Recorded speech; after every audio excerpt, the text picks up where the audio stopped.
हमारी पाप लगी पहले बैठी देखा बाबा हम आपन लोगन के देख के गावे शुरू करने आप लोग भागत पहले बैठी जा जल्दी। अरे बाबा समय हो गई जाए ना कितना है घर बा नहीं बैठ जा बस इतना सुन के फिर जाए जा बैठी जा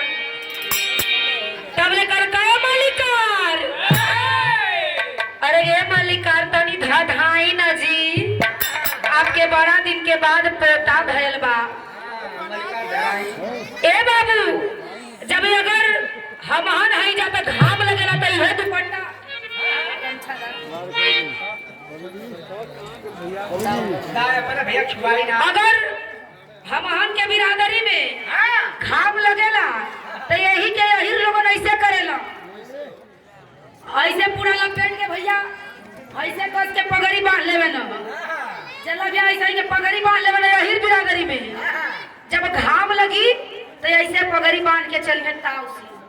आ यही में वो बीच वाला जो एक तरीका रही जब आदमी ऐसे रही